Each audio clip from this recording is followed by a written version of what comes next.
복의 복이 되신 우리 주님 예수의 이름으로 간절히 축복하고 기도합니다. 아멘. 오늘 우리에게 주신 하나님 말씀은 출애굽기 38장 1절로 7절까지입니다. 그가 또 조각목으로 번제단을 만들었으니 길이는 5규빗이요 너비도 5규빗이라. 네모가 반듯하고 높이는 3규빗이며 그 네 모퉁이 위에 그 뿔을 만들되 그 뿔을 제단과 연결하게 하고 제단을 노스로 쌌으며 제단의 모든 기구 곧 통과 부삽과 대야와 고기 갈고리와 불을 옮기는 그릇을 다 노추로 만들고 제단을 위하여 놋그물을 만들어 제단 주위 가장자리 아래에 2대 제단 절반에 오르게 하고 그 놋그물 네 모퉁이에 채를 꿰 고리 넷을 부어 만들었으며 채를 조각목으로 만들어 노스로 싸고 제단 양쪽 고리에 그 채를 꿰어 매게 하였으며 제단은 널판으로 속이 비게 만들었더라. 오늘 우리에게 주신 하나님의 생명의 말씀입니다. 오늘은 성막 시리즈 5번째 성막의 번제 제단에 대한 말씀입니다. 번제단. 여러분, 제가 제 목회 한 30년 중에 우리 교회를 진심으로 사랑하고 섬기는 그 이유가 하나가 있어요.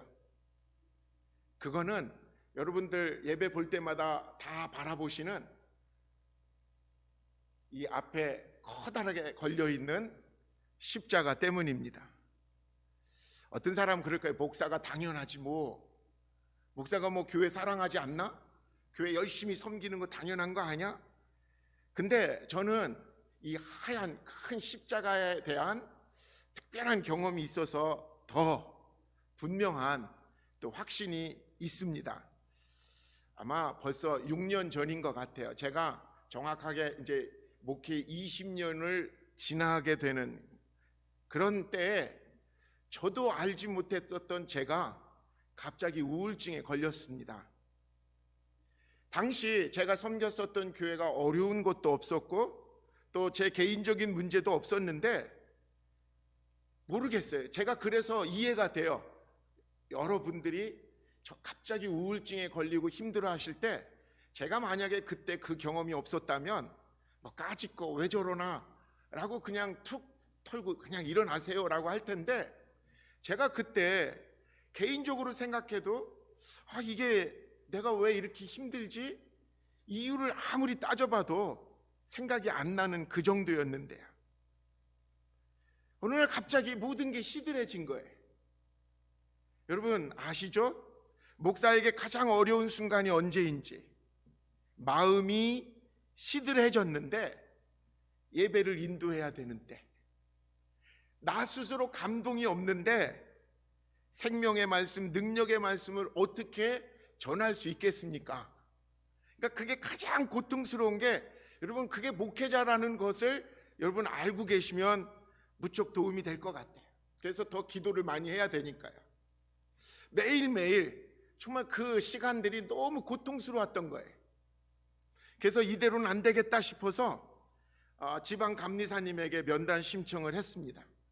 내가 너무 힘들다 지금 매주가 너무 힘든데 당장 한 달만 휴가를 좀 내가 교회 현장을 좀 떠나야 되겠다라고 이제 얘기를 시작했더니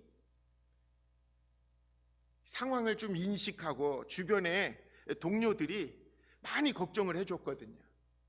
그때 이왕이면 프로그램이 있더라고요. 교단 프로그램이.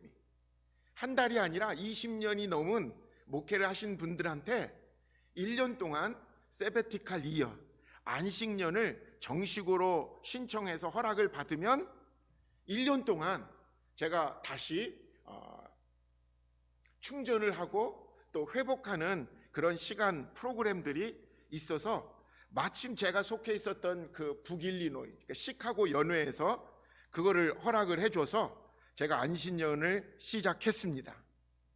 안식년을 시작하는데 또 제 제자 중에 한 명이 집을 하나 1년 동안 머물 수 있는 집을 렌트를 해줬어요. 그래서 너무너무 그때 한 달 딱 이제 안식년을 지내가고 있는 중에 갑자기 미네소타 연회에서 연락이 온 거예요. 미네소타에 복음 연합감리교회가 있는데 거기에 목회협력위원회 인터뷰를 좀 해봐라.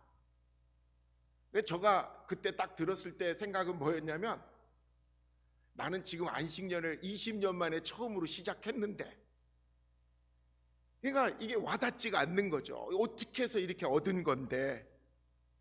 그래서 근데 목사의 숙명은 그런 것 같아요. 기도해보고. 근데 시간이 별로 없대요. 3일밖에 시간을 못 주겠대요. 그래서 3일 후에 내가 기도해보고 연락을 해주겠다고. 이틀이 지났습니다. 이틀 동안 제 생각이 변하지가 않았던 거예요.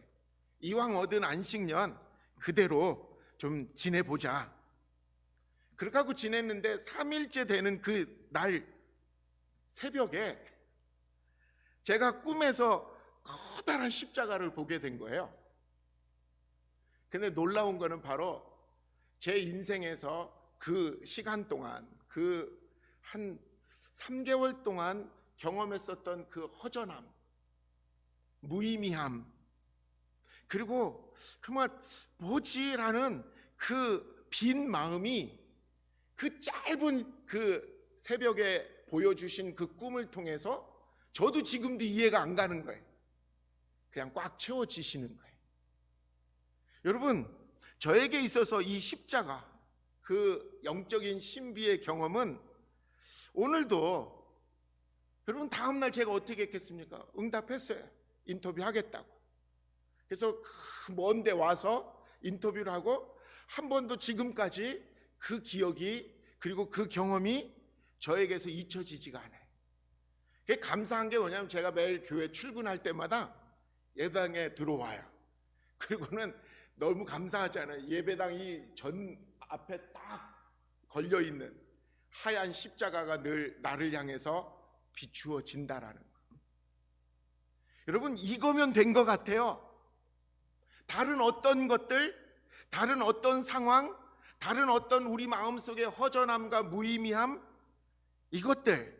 이것들은 어쩌면 우리가 주님 앞에 서는 날, 그날까지 진짜 이 십자가만 제대로 바라볼 수만 있다면, 그리고 이 십자가 앞에서 내 모든 빈 마음이 채워질 수만 있다면, 여러분, 그것이 우리의 인생의 힘이 되고 능력이 되는 줄을 믿습니다.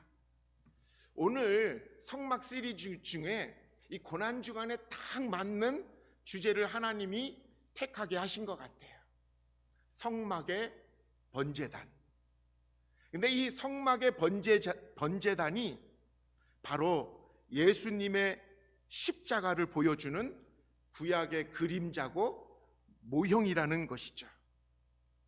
이게 어떻게 생겼는지 우리가 먼저 눈으로 봐야 이게 깨달을 수가 있으니까 한번 그림을 먼저 보시도록 하겠습니다.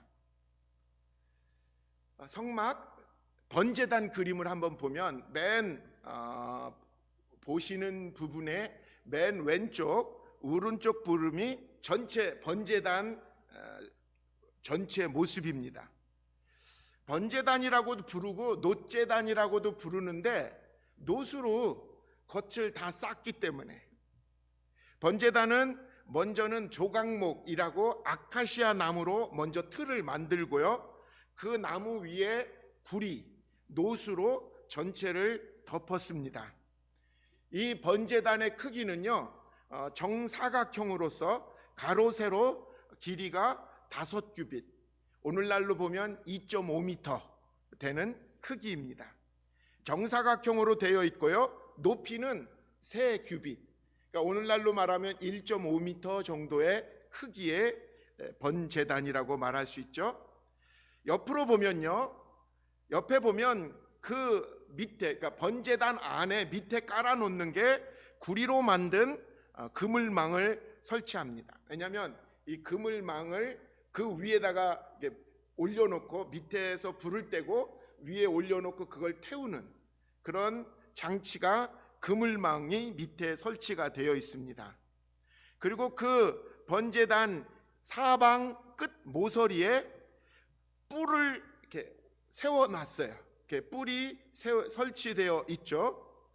그 다음에 이 번제단이 어디에 위치하여 있냐면 이제 이 성막의 동쪽 문, 이 동쪽 문이 하나밖에 없는 문인데 이 동쪽 문을 열고 들어가자마자 성막들이 있는데 그 성막들의 한 가운데에 이 번제단이 놓여지게 돼 있습니다. 그래서 이 번제를 드리는 건 번트 오퍼링, 그게 불에 태워서 드리는 예물, 이 번제단이 여기서 붙여진 이름이죠. 그 맨 오른쪽에 아래 그림인 이 번제단에 쓰이는 도구들, 그것들의 그림들입니다. 뭐 부삽, 그리고 꼬챙이, 갈고리, 그리고 그 불을 옮기는 그릇들, 이게 다 구리로 만들어진 것이죠. 불에 태워서 드리는 예물을 드리는 제단이라고 해서 번제단이라고 불리는 거죠. 자, 그러면 우리는 번제단 말고 그냥 또 제단이라고도 말할 수가 있다면 제단은 뭐냐? 제단이라는 말은 이 히브리 말 그대로 생각하면 희생의 제물을 드리는 단이 제단입니다. 뭐 예배 드리는 단이 제단이라고 생각하기가 쉬운데 히브리 말로서 제단은 곧 희생이라는 말하고 같은 의미로 쓰기 때문에 제단하면 희생 제물이 드려지는 단이라고 표현할 수가 있죠. 구약 성경에서 하나님은 이스라엘의 죄를 대신하여서 영구적인 방법이라 아니라 일시적인 방편으로 양과 염소를 제물로 드리라고 허용하십니다. 이 제물로 드리는 짐승을 잡을 때마다 예식이 꼭 반드시 있는데 이 제사장이 이 짐승을 받을 때 항상 먼저 짐승에다가 머리에다가 손을 얹고 기도를 합니다. 근데 이 예식이 간단하지만 이 번제를 드리는 이 예배 제사의 가장 상징적인 순간입니다. 이유는 뭐냐면 사람의 죄가 이 시간 짐승에게, 그러니까 이 제사장의 손이 이렇게 안수하는 그 순간에 사람의 죄가 이 짐승에게 옮겨간다라는 뜻의 이 대신하는 그 상징적인 모습이 바로 그 순간이에요. 그래서 그 짐승을 가져온 사람들이 제사장에게 그 짐승을 주고 그 짐승을 받은 제사장은 그 사람이 보는 앞에서 그 짐승의 머리 위에 손을 얹는 예식을 합니다. 왜냐하면 가져온 사람의 죄가 이 짐승에 지금 옮겨가고 있는 것을 보여주게 하기 위함인 거죠. 여러분, 저나 여러분들이나 우리가 지은 죄 하나하나를 생각한다면, 성경의 원리에 은다면 하나님 앞에서 우리가 그 죄값을 지불한다? 그럼 주고 마땅한 것이죠. 그래서 하나님께서는 당신의 사랑으로 우리를 대신할 희생 제물을 준비하셨다라는 거예요. 우리가 우리의 죄로 말미암아 죽으면, 죄값을 묻는다고 죽으면 아무 소용이 없는 것이 돼버리니까요. 그래서 이 제물을 통해서, 이 제물이 죽어감으로 말미암아 우리의 죄가 그 제물 때문에 덮어진 거라는 거죠. 이게 하나님이 우리의 죄의 문제를 덮어주시기 위한 하나님의 약속이고 방법입니다. 제단은 희생 제물을 드리는 단이라고 말한다면, 번제단은, 이 번제단을 히브리 말로는 올라라고 부르는데 한국말하고 같은 뜻이에요. 올라간다. 이 히브리 말하고 한국말하고 비슷한 단어가 꽤 많은데, 이 올라감, 한마디로 이게 막 불을 태워서 올라가잖아요. 하나님이 그 태워진 그래서 죄의 문제를 해결해 주신 것을 하나님이 받으셨다. 이게 이제 눈에 확실하게 보이는 하나님의 죄의 문제를 해결해 주시는 길인 것이죠.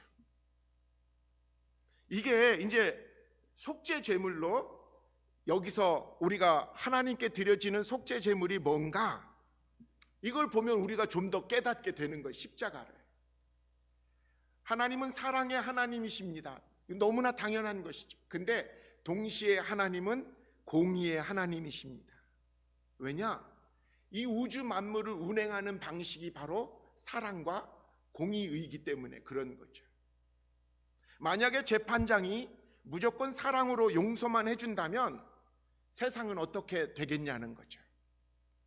사랑과 공의가 함께 이루어지는 것을 하나님은 그대로 유지하시는데, 그게 오늘 우리들 죄의 문제를 어떻게 해결해 주시는가를 보여주시는 내용이라는 거죠.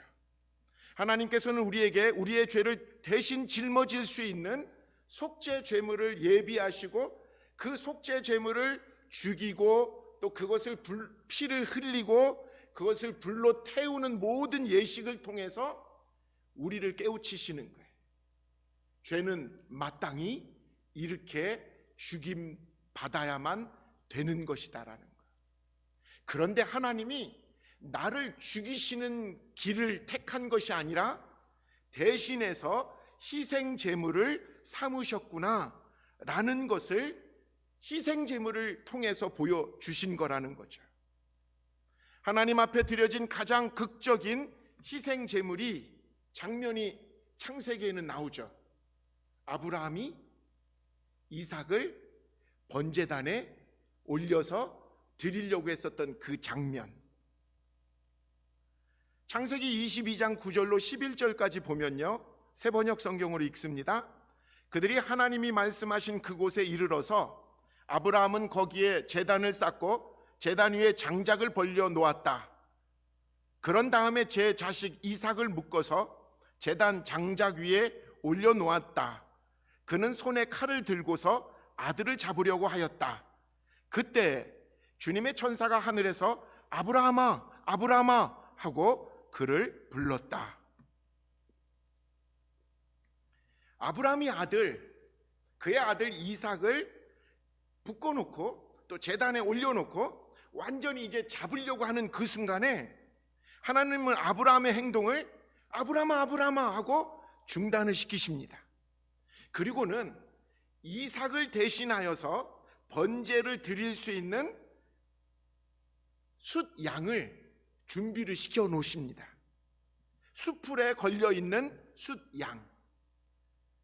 22장 13절로 14절에 이렇게 증거하고 있죠. 아브라함이 고개를 들고 살펴보니 숫풀 속에 숫양 한 마리가 있는데 그 뿔이 숫풀에 걸려 있었다. 가서 그 숫양을 잡아다가 아들 대신에 그곳으로 번제를 드렸다. 이런 일이 있었으므로 아브라함이 그곳 이름을 여호와 이레라고 하였다. 하나님이 우리의 죄의 문제를 해결해 주시기 위해서 이것을 아브라함이 이삭을 바쳐야만 되는 그 장면을 우리에게 이미 예고편으로 알려주신 장면이라고 깨닫게 되는 거죠. 우리를 위해서 준비하신, 하나님은 아브라함을 위해서 이삭 대신 준비하신 것이 숫풀에 걸린 숫양이라면, 우리 인류의 죄를 위해서 준비하신 하나님의 최고의 준비물은 바로 예수 그리스도시라는 거예요. 모든 인류의 죄를 위한 희생 제물로 하나님은 바로 태초부터 준비하신 독생자 예수 그리스도를 준비하셨다라는 거죠. 그래서 예수 그리스도는 창세전부터 하나님의 어린 양으로 예비되고 준비되었다라고 성경은 고백하고 있는 거예요. 하나님께서 제물을 받으신다라는 표시로 제물을 태우기도 하지만, 그러니까 막 제물을 태워서 하나님께 연기가 올라가고 불이 막 올라가는 그걸 보면서 야, 우리의 죄가 이렇게 불로 태워지는구나 라고 사람들이 인식하기도 하지만, 또 다른 방법은 뭐냐면요, 우리의 죄를 대신한 희생 제물이 번제단 사방 끝에 뭐가 만들어졌다라고 했죠? 뿔이 이렇게 갈고리처럼 위로 솟아났잖아요. 그 뿔에 잡았던 그 희생 제물을 매달기도 했다라는 거예요. 불로 태워지는 것을 보면서도 우리는, 사람들은 내 죄가 이렇게 불로 태워질 정도로 사해지어야 되는구나라는 것을 바라봤다면, 사람들은 또 다른 방식으로 제단 뿔에 걸려있는 희생 제물을 바라보면서 저게 내 대신에 저렇게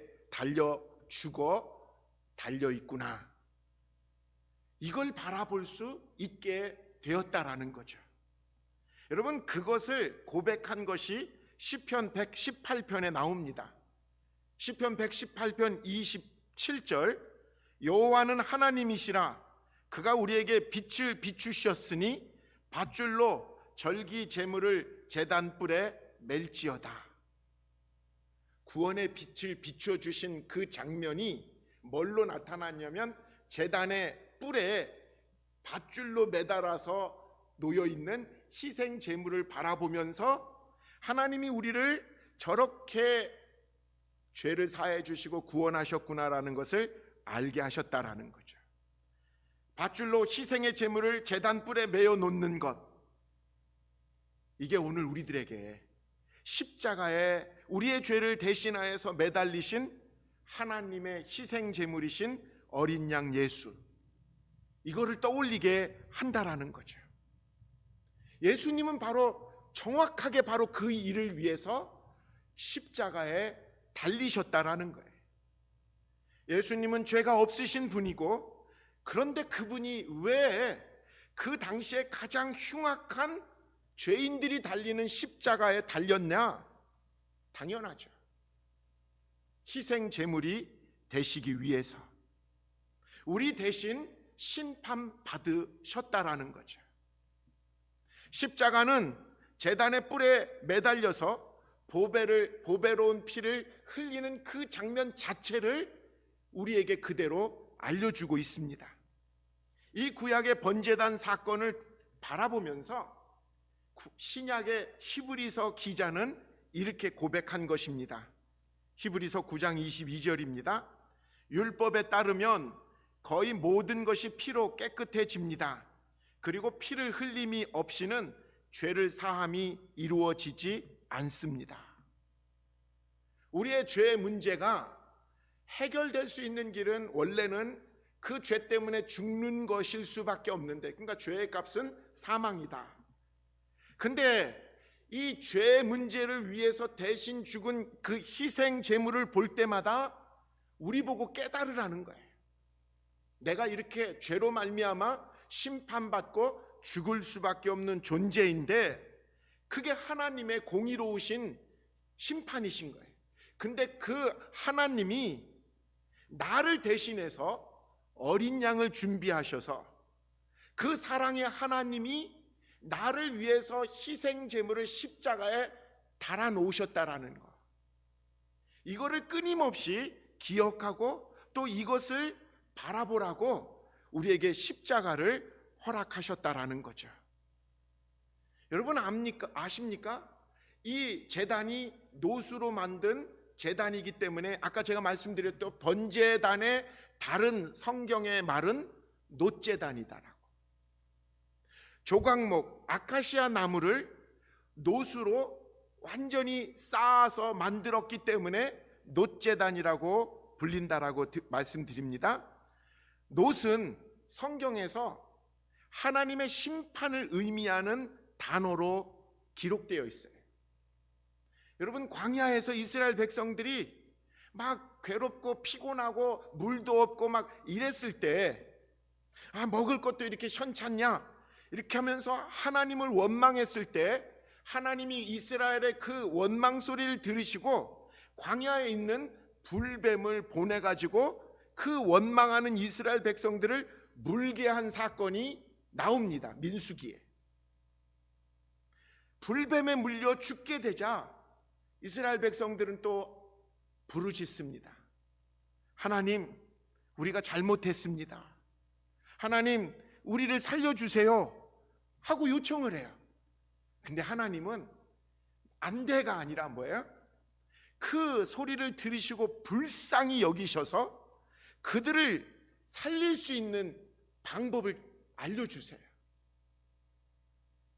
희생 제물을 통해서 그들이 어떻게 또 나음을 받을 수 있는지를 모세에게 알려주는데 뭐냐면 상징적인 거예요. 구리를 가지고 놋을 가지고 뱀을 만들라고 말해요.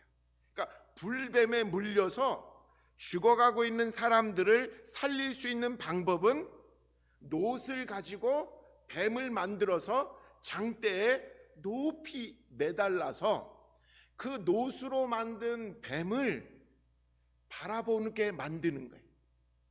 근데 사람들은 그럴 거 아니야. 내가 뱀에 물려가지고 죽게 생겼는데 또 뱀을 보라고? 그렇게 방법을 줬는데도 안 보고 죽은 사람들 많았다고 했어요.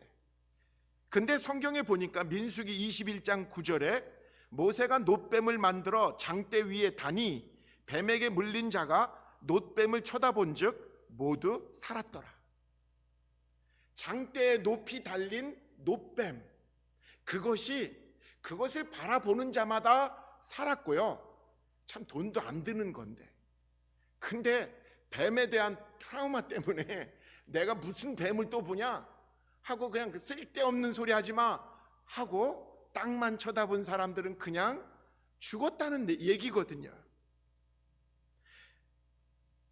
십자가는 바로 하나님이 모든 인류의 죄를 심판하신 곳이 십자가인데, 그 십자가는 예수 그리스도가 우리의 죄를 대신해서 매달린 곳이며 하나님께서 온 세상을 심판하시는 그 순간에 그 십자가를 바라보면서 이것이 나의 죄를 대신해서 주님이 달리셨다라는 것을 바라보고 믿는 자마다 죽지 않고 죄에서 용서함을 받아서 하나님의 자녀가 되는 길이 열리게 되는 길이었다라는 거죠. 우리의 구원을 받을 수 있는 길, 그 길 하나가 예수가 십자가에 달린 그 길이었다라는 거예요. 요한복음은 장대 끝에 매달린 놋뱀과 같으신 예수 그리스도를 이렇게 표현하고 있어요. 요한복음 3장 14절에 모세가 광야에서 뱀을 든 것과 같이 인자도 들려야 하리라. 요한복음의 설명은 모세가 그 구리뱀을 만들어서 장대에 높이 올려서 든 것, 이것처럼 예수님이 십자가에 달려서 높이 십자가에 달린 것, 이것을 똑같은 사건이라고 표현하고 있어요. 예수님 스스로도 그게 맞다라고 말씀하시죠. 요한복음 12장 32절, 내가 땅에서 들리면 모든 사람을 내게로 이끌겠노라 하시니, 여기서 말하는 내가 땅에서 들리면은 요 순간 십자가에 달려서 예수님이 죽으시고 못에 박히시고 십자가에 이렇게 올려 세워지게 된 그 순간을 예수님은 말해주고 계신다라는 거예요. 예수님이 십자가에 높이 달리셨기 때문에 우리를 하나님 아버지께로 인도하여 이끌고 가셨다라는 거죠. 이게 구약의 이 말씀하고 신약의 말씀이 딱 연결될 수밖에 없는 진리의 말씀이 바로 여기에 있다라는 거죠. 그래서 우리는 구약의 이 성막의 번제단을 생각할 때마다 이걸 떠올려야 돼요. 죄로 말미암아 영원한 사망과 심판에 죽을 수밖에 없는 나, 그런 나에게 하나님께서 영원한 생명과 하나님의 자녀가 되는 권세를 주셨다. 그게 번제단의 뜻이에요. 그것이 신약에서 완성된 것이 예수님이 십자가에 매달려서 죽으신 것. 여러분, 이것이 어려운 게 아니잖아요. 이것이 신약의 별도로 일부러 만들어낸 얘기가 아니라 벌써 하나님은 이런 일들, 십자가에 달리실 예수로 말미암아 구원이 우리에게 임하게 될 것을 구약에서부터 다 준비하시고 예비해 놓으셨다라는 거죠. 마지막으로 제단의 뿔을 한 번 더 들여다보시기 바랍니다. 번제단의 사방 끝에 뾰족하게 뿔을 만들어 놓았다고 했죠. 이 뿔이 뭐냐? 생명을 상징하는 거라는 거죠. 여러분, 구약의 율법에 보면요, 죄를 범한 죄인일지라도 죽음의 위협을 당해서 쫓길 때 그 사람이 성막에 뛰어 들어가 가지고 이 놋제단에 있는 이 뿔을 딱 잡으면 함부로 이 사람을 끌어낼 수가 없었어요. 상황을 다 살펴보고 재판을 하고 그런 시간을 주어지게 했어요. 한마디로 뭡니까? 이 제단의 뿔을 잡기만 하면 이 사람은 절대로 함부로 죽이지 못한다라는 율법. 시편 기자는 이 사실을 이렇게 노래했죠. 시편 18편 2절. 여호와는 나의 반석이시요 나의 요새시요 나를 건지시는 이시요 나의 바위시요 나의 방패시요 나의 구원의 뿌리시요 나의 산성이시리로다. 여호와 하나님이 나의 구원의 뿌리라는 거예요. 이 뿔만 잡으면 우리는 살 수 있는 놀라운 길이 열리게 된다라는 거예요. 어쩌면 이 뿔이 바로 예수 그리스도, 그리고 그분이 우리에게 구원의 길을 열어주신 십자가라는 거예요. 여러분, 십자가가 바로 우리를 살리신 구원의 능력이라는 거예요. 십자가 붙들면 다 죽어가고 다 멸망할 수밖에 없는 우리 인생들이 영원한 생명을 얻을 수 있게 주어진 생명의 그 길이 십자가라는 거예요. 우리에게 다른 구원의 방법은 준 적이 없다고 성경은 말하고 있습니다. 예수 그리스도만이 우리의 구원을 위해서 우리를 하나님께로 인도한 유일한 길이십니다. 예수 그리스도만이 우리에게 구원의 참 생명을 알려준 진리시고 생명이십니다. 여러분, 그것을 붙잡고 그것을 믿고 그것을 신뢰하는 사람들에게 구원은 이루어지는 것이고, 그 구원 붙잡고 이 땅에서 낙심하지 않고 끝까지 견디는 것이 영적으로 승리하는 길입니다.